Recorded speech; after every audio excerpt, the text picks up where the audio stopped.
My grandpa took me out to the back 40 on a January morning when I was maybe 8 years old, and the ground was frozen so hard it rang under our boots like iron. Everything was dead. The garden was brown stubble. The fields were gray dirt and ice. Even the winter wheat looked half gone, pale and struggling. And then he bent down and pulled up a handful of green so dark and thick it looked like it belonged to April, not the dead middle of winter. "Billy Joe," he said, "this here is chickweed, and I want you to remember something about it. This plant doesn't care what month it is. It doesn't care if it snows. It doesn't care if the sun hides for a week. It just grows." I asked him why we didn't plant it in the garden if it was so tough, and he got this look on his face like I'd just asked something that hurt. He said, "We used to. Everybody used to. But then they told us it was trash, and we believed them." That conversation stuck with me for 40 years, and it wasn't until I started digging into the old records and talking to folks who still remembered the hard times that I understood what he meant. Chickweed, what some people call Stellaria media if they want to sound fancy, fed more people through more winters than almost any crop we celebrate today. It grows when nothing else will. It thrives in cold that kills lettuce. It spreads across frozen ground like a blanket, and you can harvest it every week from November through March without planting a single seed. But you won't find it in a seed catalog. You won't see it taught in agriculture schools. Most people under 50 think it's just another weed to spray with Roundup, something that messes up a nice lawn. We erased it so completely that the very thing that kept our great-grandparents alive through famine winters is now something we pay money to poison. This isn't a story about a lost heirloom tomato or some rare herb that only grew in one valley. This is about a survival food that grows everywhere, costs nothing, asks nothing, and produces food when every other plant has quit. It breaks every rule of modern agriculture because it doesn't need us. It doesn't need fertilizer. It doesn't need pesticides. It doesn't need perfect soil or careful timing or expensive equipment. It just grows, thick and green and relentless, through cold that would kill half the vegetables in your grocery store, and that's exactly why it had to disappear, not because it failed, not because people stopped needing it, but because a plant that grows without permission, without purchase, without dependence, has no place in a food system built on control. My grandpa knew that, even if he couldn't say it plain. He knew that something had been taken from us, and we'd been taught to call it progress. This is the story of chickweed, the famine weed, the winter survivor, and it's the story of why the best survival foods are always the ones they teach us to forget. The old folks passed down stories about names, and with chickweed there were so many names it told you something important right away. The Cherokee called it GVNA-LGV, which translates roughly to the green that comes when others leave. The Iroquois had a name that meant winter star plant because of the tiny white flowers that look like stars even in February. Down in the Appalachian hollows where my people came from, they called it poverty weed, and that wasn't an insult. That was respect. When you had nothing else, you had that. My great-grandpa's people knew it by another name, too, stitchwort, because the old women used it to treat wounds and infections when there wasn't money for a doctor. And across the ocean the Irish called it chickenweed, because they fed it to their birds in winter when grain ran short, and then they figured out the people could eat it too. Every culture that faced hard winters and empty root cellars had a name for this plant, and every name meant the same thing, survival. I talked to a woman named Margaret Whitefeather about 5 years back, a Cherokee elder who still gathers traditional foods up in the North Carolina mountains. She told me something I'll never forget. She said, "Our grandmothers didn't consider chickweed a backup food. They considered it a first food. You ate it because it was there when everything else wasn't, and because it made you stronger than the things you had to plant and baby along. That's the piece most people miss when they hear about traditional foods. We think of them as desperate measures, things people choked down when the real food ran out, but that's looking at it backwards through modern eyes. To people who lived close to the land, who understood seasons and cycles, and what it meant to work with nature instead of against it, chickweed wasn't poverty food. It was smart food. It was the plant that asked nothing and gave everything. The Cherokee gathered it in winter because that's when it was sweetest and most tender. They ate it raw in salads, boiled it like spinach, and added it to stews to stretch meat further. The white settlers who came into the mountains learned it from them, and for generations it was just part of what you ate between November and April. Nobody thought twice about it. It grew in the garden paths, along the creek banks, anywhere the ground stayed a little moist. You didn't plant it, you didn't tend it, you just knew where it was, and you went and got it when you needed it. My grandma used to say her mother would send her out with a basket in January to get greens, and she meant chickweed, not collards from the root cellar, not canned beans from the summer put-up, fresh greens in the middle of winter, growing wild and free. She said it tasted mild and slightly sweet, nothing like the bitter dandelion greens or the tough wild mustards. It was easy to eat, easy to digest, and it filled you up when there wasn't much else to fill up on. 5 different tribes, dozens of mountain communities, cultures separated by oceans and centuries. All of them knew this plant, all of them depended on it, and all of them had a name that meant the same thing, the green that saves you when nothing else will.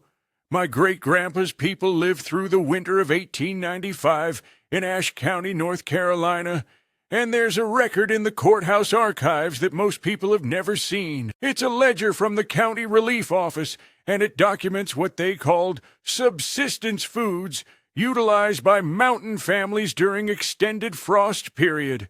The frost that year lasted from November through March, with barely a thaw, and the winter wheat failed across 3 counties. The document lists chickweed 17 times. 17 families reported surviving primarily on wild chickweed, potatoes from the root cellar, and whatever meat they could trap or hunt. One entry stands out to me every time I read it. A man named Josiah Hampton reported feeding a family of 9 through February on chickweed gathered daily from creek banks and spring runs, approximately 2 pounds per day. 2 pounds of fresh greens every single day in the middle of winter, when his garden was frozen solid and the nearest store was a 2-day wagon ride away. That family didn't just survive. According to the records, they came through that winter healthier than families who'd had money for store-bought goods. I found similar records from the Depression years.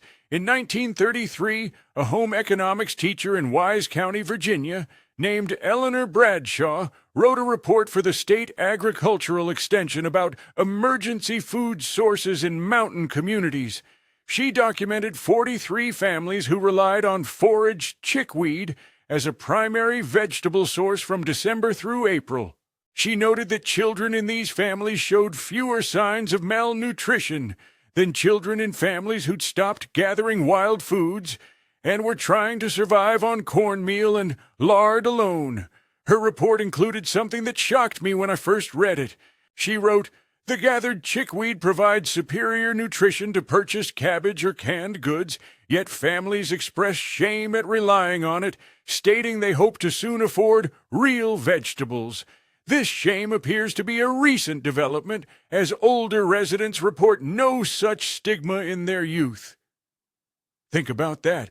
In one generation, chickweed went from being normal food to being shame food, not because anything changed about the plant, not because people stopped needing it, but because someone, somewhere decided that food you gathered for free wasn't as good as food you bought in a store. My daddy's Aunt Lucille lived through the winter of 1951, one of the coldest on record in East Tennessee. She told me before she passed that her mother sent her and her sisters out every morning to gather chickweed from under the snow.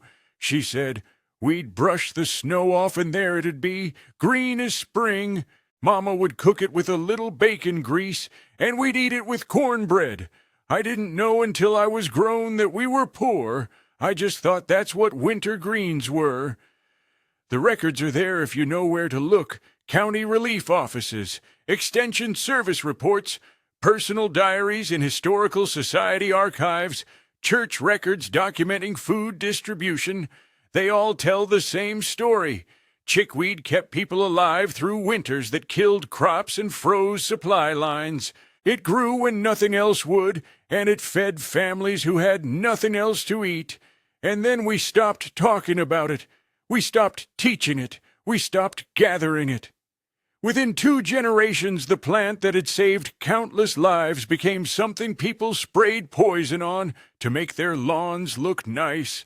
I watched my Uncle Raymond harvest chickweed in February of 1998, and what I saw that day changed how I understood plants completely. His neighbor had a greenhouse running, burning propane to keep lettuce alive at 50 degrees. Raymond walked out into his garden in a coat and gloves, the ground half frozen, and filled a basket with chickweed so thick and green it looked like he'd pulled it from a different season. He wasn't babying it along. He wasn't protecting it. He was just harvesting what grew. Chickweed is what botanists call a cool season annual, but that technical term doesn't capture what it actually does. Most cool season plants tolerate cold. Chickweed thrives in it. It germinates when soil temperatures drop below 60 degrees, which is exactly when your summer garden is dying back. It grows fastest when temperatures stay between 35 and 50 degrees, and here's the part that sounds impossible until you see it. It keeps growing through light freezes, even when the thermometer drops to 20 degrees at night. The mechanism is something called cold-responsive photosynthesis. A researcher named Dr. Patricia Muir at Oregon State University studied it back in the 1990s and found that chickweed has adapted its cellular structure to capture and use weak winter sunlight more efficiently than almost any other broadleaf plant. While your lettuce is shutting down photosynthesis to protect itself from cold damage, chickweed is actively growing, putting out new leaves and stems even as frost forms on its surface. My uncle explained it to me in simpler terms. He said, "Most plants treat winter like an enemy. Chickweed treats it like a friend. It doesn't compete with summer plants. It waits for them to die, and then it takes over the empty ground they left behind." The growth pattern is something else entirely. One chickweed plant left alone will spread into a mat 3 feet across in about 8 weeks. It's not a deep-rooted plant. It grows along the surface, sending out stems that root at the nodes, creating this interconnected network that covers bare ground like a living blanket. You can harvest it by cutting handfuls with scissors, and it'll regrow from those rooted nodes within 2 weeks. My uncle harvested the same patch every week from November through March and never once depleted it. It grows in shade where lettuce would stretch and fail. It grows in poor soil where spinach would yellow and die. It grows in wet ground where most plants would rot. I've seen it growing thick in the north shadow of a barn, where the sun only touched the ground for 2 hours a day in December. It doesn't need perfect conditions. It just needs winter and a little moisture, and it'll produce more greens per square foot than most carefully tended garden crops. The other thing about chickweed is how it improves soil while it grows. Those shallow roots break up compacted surface soil. The plant itself acts as a living mulch, protecting the ground from erosion and temperature extremes. When it finally dies back in late spring, it breaks down fast and adds organic matter right where your summer garden needs it. It's not competing with your crops. It's preparing the ground for 'em. My uncle never planted chickweed. He just stopped killing it. And every winter it came back thicker and more productive, filling the empty spaces with food when everything else had quit. A government researcher named Dr. Howard Westcott tested chickweed against cultivated vegetables in 1936 at the USDA research station in Beltsville, Maryland. And the numbers he got were so good that his report sat in a filing cabinet for 43 years before anyone published it. I found a copy of that report in a university library archive in 2003, and when I read it I understood exactly why it had been buried. Westcott tested fresh chickweed against lettuce, spinach, and cabbage, all grown under optimal conditions in the same soil during the same season.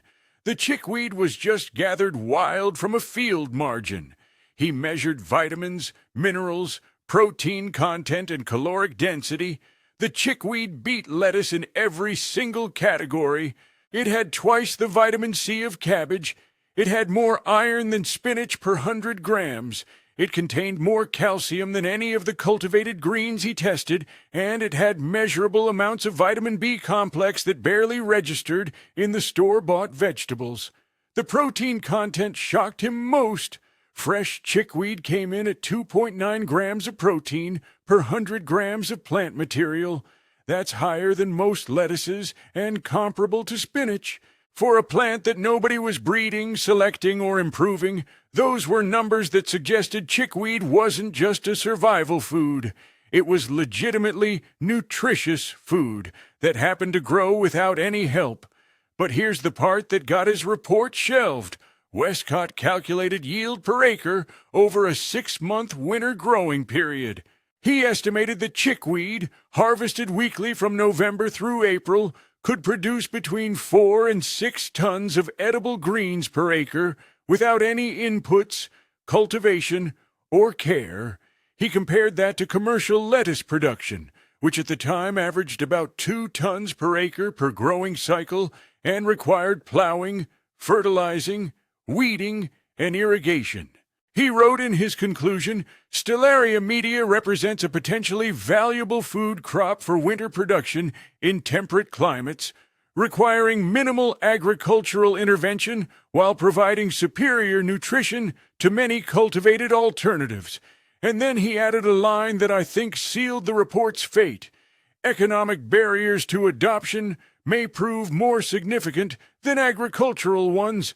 My daddy found a follow-up memo in the same archive file, dated 1938, from Westcott's department supervisor. It said, research into wild food sources should be redirected toward species amenable to commercial production and distribution. Further work on Stellaria media is not recommended. Translation: if you can't sell it, don't study it. I talked to a nutritionist named Dr. Sarah Chen in 2015 who'd done her own analysis of chickweed using modern testing methods. She confirmed everything Westcott found and added more. Chickweed contains omega-3 fatty acids, the same beneficial fats found in fish and flax. It has compounds called saponins that aid in nutrient absorption. It's rich in antioxidants, particularly flavonoids that protect against cellular damage. She told me if someone engineered this plant in a lab today and brought it to market as a superfood, they'd make millions. But because it grows wild and free, nobody can patent it, so nobody promotes it. And that's the pattern right there.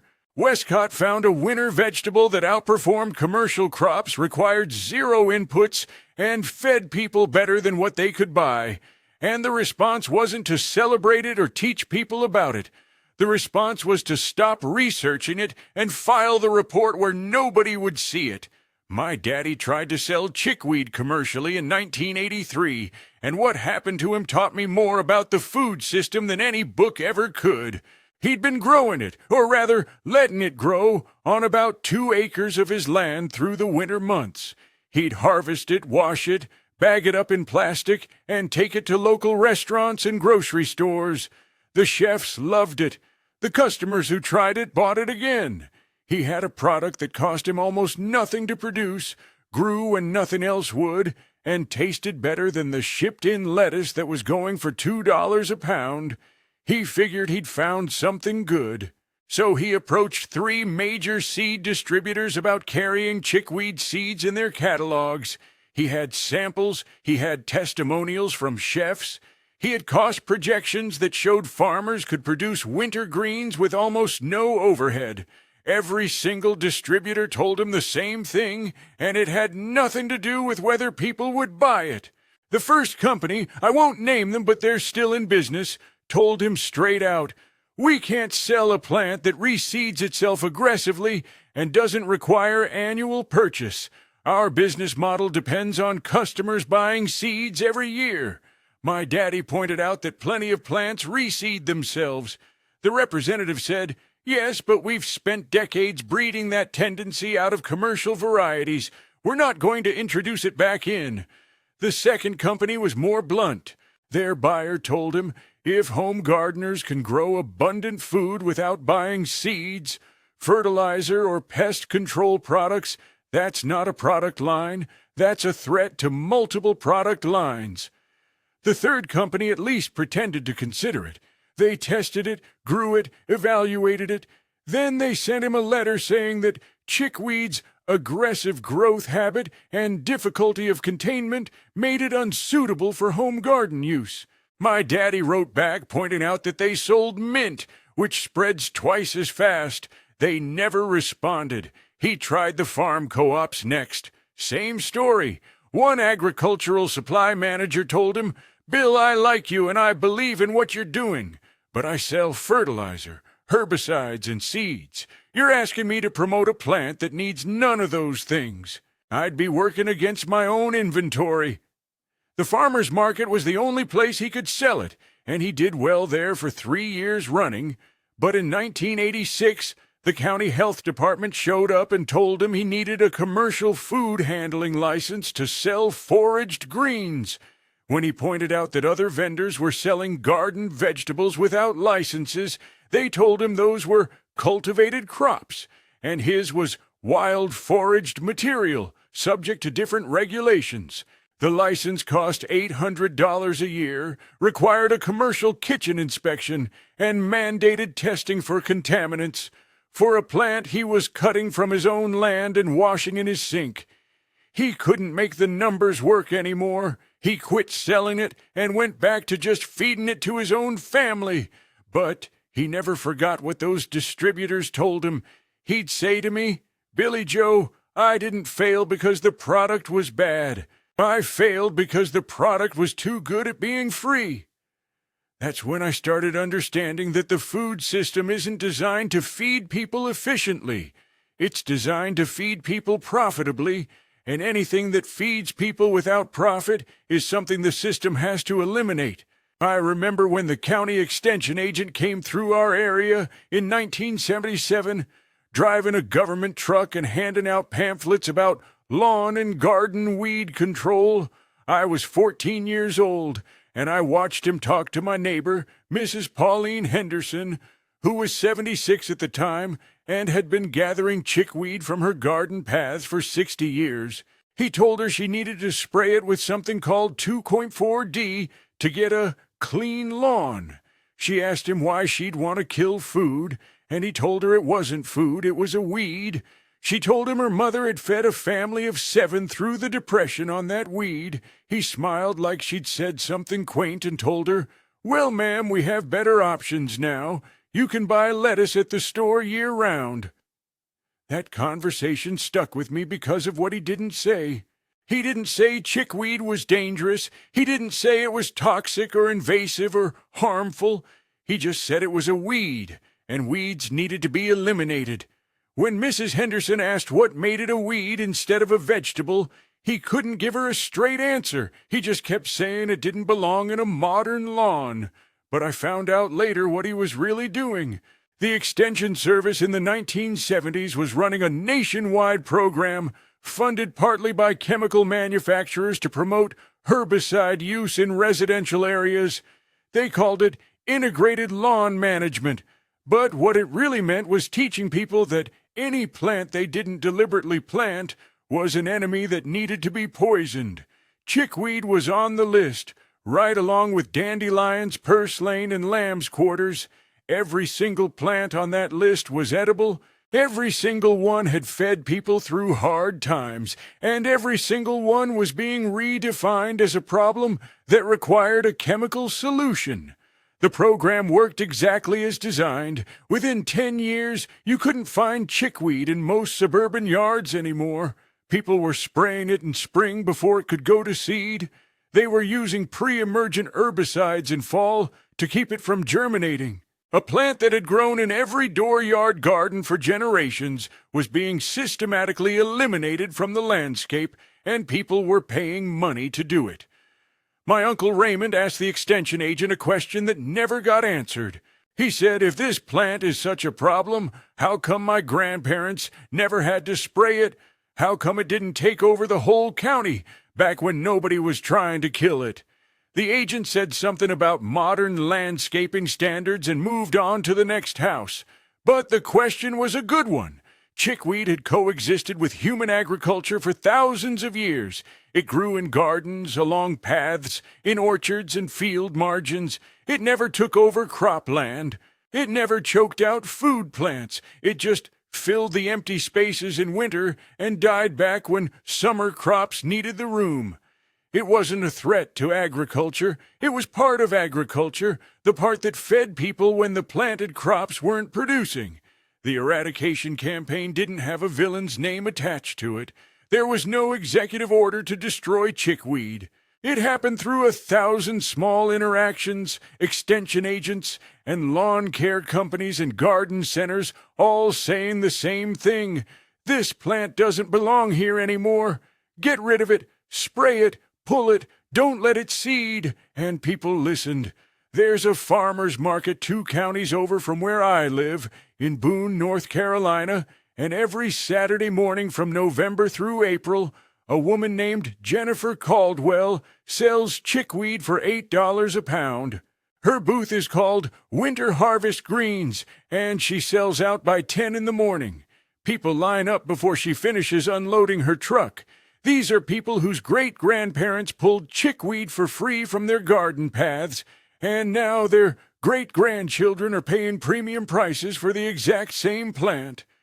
I talked to Jennifer about her operation last spring. She doesn't grow chickweed in the traditional sense. She manages about 5 acres of land that she keeps in what she calls productive wild state. She mows paths through it, but leaves most of the ground undisturbed. The chickweed comes up on its own every fall, thick and lush, and she harvests it weekly with scissors and a basket, same way people have done for centuries. Her only input is time.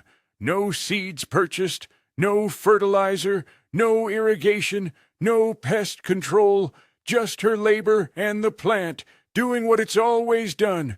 She told me she clears about $12,000 every winter from chickweed alone.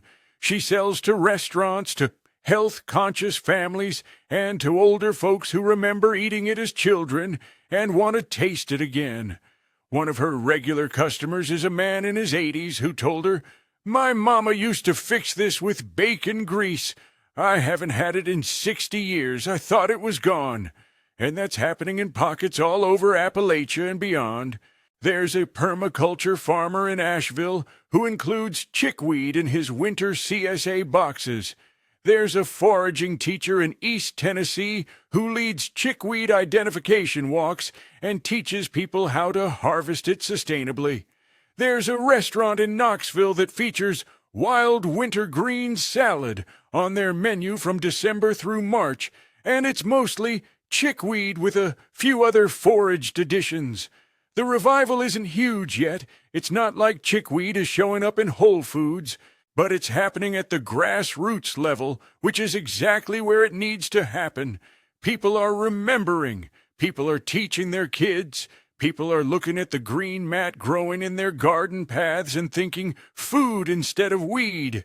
I met a young couple at Jennifer's booth, couldn't have been more than 30 years old, buying chickweed for the first time.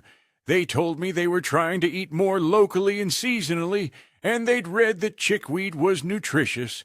I asked if they knew their ancestors probably ate it. They looked surprised. The husband said, "Really, like poor people food?" And I told him, "No, like smart people food, like the food that kept your family alive when store-bought options weren't there. There's also scientific interest picking back up. A researcher at Virginia Tech is studying chickweed's cold tolerance mechanisms for potential application in breeding winter-hardy crops. A nutritionist at Appalachian State published a paper in 2019 on the nutrient density of foraged winter greens, and chickweed topped the list. The information is coming back, slowly, through people who never forgot and people who are just now learning. Jennifer told me something that summed it up perfectly. She said, "I'm not bringing chickweed back. It never left. I'm just helping people remember it was always here, waiting for them to stop poisoning it and start eating it again." Every survival food that grows without permission follows the same path to erasure, and once you see the pattern, you can't unsee it in a dozen other plants they taught us to call weeds. Chickweed is just one example. Purslane is another, a plant with more omega-3 fatty acids than most fish, growing in every crack in the sidewalk, and we spray it with poison. Lamb's quarters outperform spinach in nutrition tests and grow wild in disturbed soil across the entire continent, and Extension Service is listed as a noxious weed. Dandelion greens have more vitamins than almost anything in the produce aisle, and we've spent billions of dollars trying to eliminate them from our lawns. The pattern is always the same. These plants grow without inputs. They thrive without care.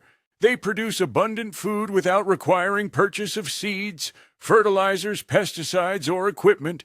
They succeed in conditions that would kill commercial crops. And because they succeed without generating profit for anyone, they have to be redefined as problems. It's not a conspiracy. It's something more mundane and more powerful than that. It's an economic system that can only recognize value in things that can be owned, controlled, and sold. A plant that grows freely, spreads itself, and feeds people without asking permission has no place in that system. It doesn't matter how nutritious it is. It doesn't matter how reliably it produces. It doesn't matter how many people it could feed. If it can't be monetized, it has to be marginalized. My grandpa understood this before I had words for it. When he showed me that chickweed growing thick in January, he wasn't just showing me a plant.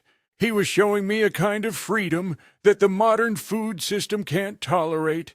The freedom to feed yourself without buying permission. The freedom to have abundance without dependence. The freedom to know that even if everything else failed, the green would still come up in winter and you'd still eat. That knowledge didn't disappear because it was wrong. It disappeared because it was dangerous to the system that replaced it. But knowledge like that doesn't die. It just waits.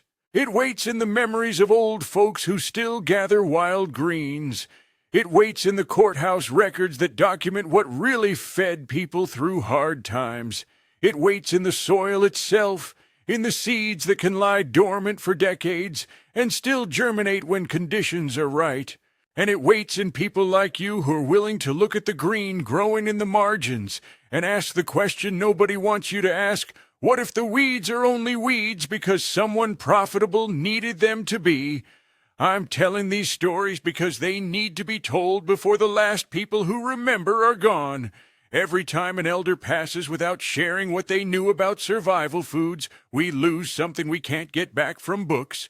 But every time someone learns to recognize chickweed or purslane or lamb's quarters, every time someone chooses to harvest instead of spray, that knowledge comes back to life. If these stories matter to you, if you want to hear more about the foods they taught us to forget, hit that subscribe button. There's more to tell. There's dandelion and dock, purslane and plantain, amaranth and wood sorrel. Every one of them has a story like this. Every one of them fed people until feeding people stopped being profitable. The knowledge waits. The question is whether we'll remember it before we need it again.